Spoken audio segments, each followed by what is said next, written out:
وعلیکم السلام ورحمۃ اللہ وبرکاتہ۔ یہ بڑی پیاری دو پوسٹیں آپ نے لگائی ہیں۔ یہ دعا ہے کہ یا اللہ ہم سب کے گھروں میں سکون و برکت عطا فرما۔ دیکھیے، سکون اور برکت کو اللہ تعالیٰ نے مشروط کر دیا ہے، آپس میں جوڑ دیا ہے ایمان خالص کے ساتھ۔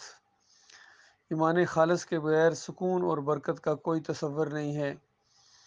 اگر میری اس بات کے اوپر قرآن کی دلیل چاہیے تو سورہ الانعام میں مالک فرماتا ہے الذین آمنوا ولم یلبسوا ایمانہم بظلم اولئک لہم الامن وہم مہتدون،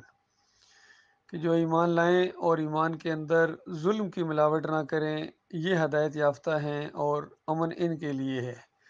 یہ آیت جب اتری تو صحابہ کے اوپر کچھ شاک گزری اور انہوں نے نبی علیہ السلام سے پوچھا کہ یا رسول اللہ، ہم میں سے کون ایسا ہے جس سے تھوڑا بہت ظلم نہیں ہو جاتا، زیادتی ہو جاتی، کبھی غلام کو زیادہ ڈانٹ دیا، کبھی بچوں کے ساتھ ذرا سختی کر دی، اور کتنی باتیں ہوتی ہیں، آپس میں معاملات ہوتے ہیں، بات چیت میں تلخ کلامی ہو جاتی ہے، تو تھوڑا بہت ظلم تو ہو ہی جاتا ہے، زیادتی ہو جاتی ہے ایک دوسرے بھائیوں کے ساتھ۔ تو نبی علیہ السلام نے فرمایا میرے ساتھیوں، اس آیت کے اندر ظلم کا مطلب وہ نہیں ہے جو آپ سمجھے ہیں۔ اس آیت کے اندر ظلم کا معنی وہ ہے جو سورہ لقمان میں آیا ہے، ان الشرک لظلم عظیم، شرک بہت بڑا ظلم ہے۔ تو بات کیا ہوئی،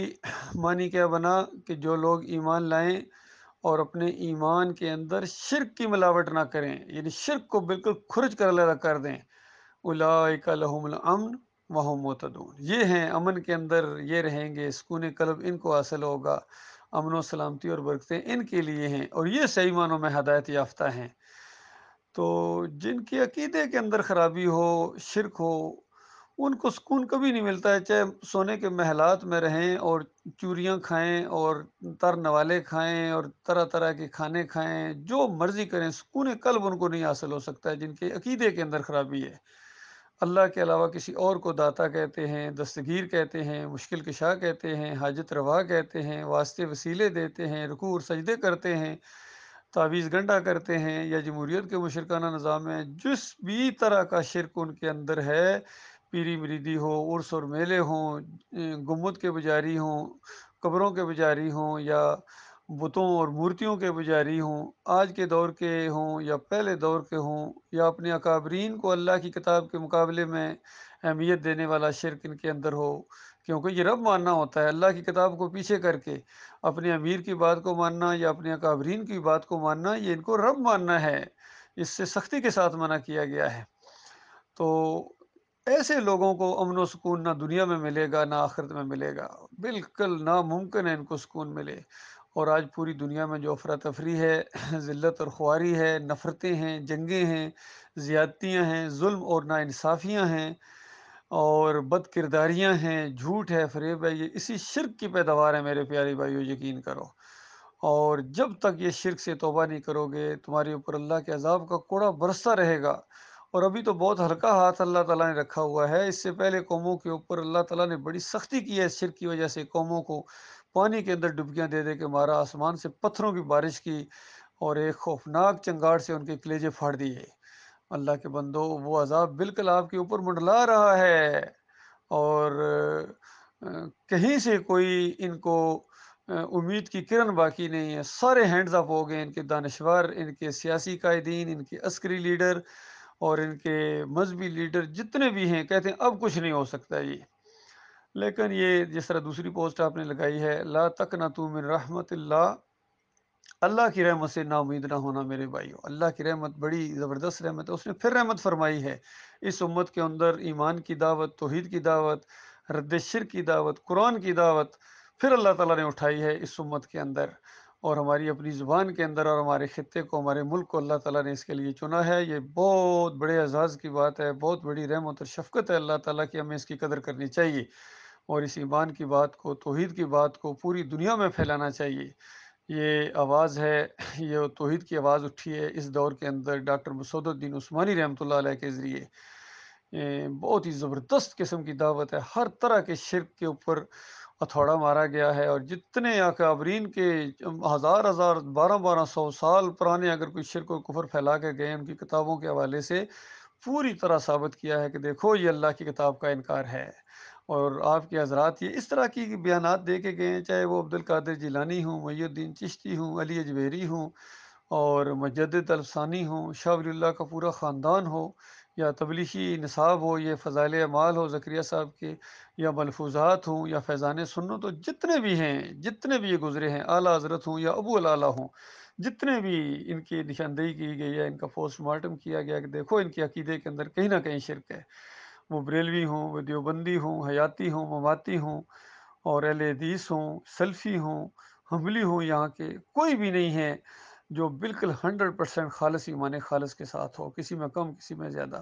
باقی ایک بات کے اوپر سب کا اتفاق ہے، وہ ہے یہ غلہ، چندہ چندہ اکٹھا کرنے کے اوپر، دین فروشی کے اوپر ان سب کا اتحاد ہے، اس میں کوئی اختلاف نہیں ان کا۔ باقی ہر معاملے میں کہیں نہ کہیں ان کا اختلاف ہے، لیکن اذان کی اجرت لینا، تنخواہ لینا، امامت کی اجرت لینا، تنخواہ لینا، اس کے اوپر کسی کا کوئی اختلاف نہیں ہے، سارے کے سارے نے اس پر اطاعت کر لیا ہے۔ یہ بہت بڑی بے دینی ہے، یہ شریعت سازی ہے، اور یہ اللہ کی رحمت کو روکنے والی چیز ہے۔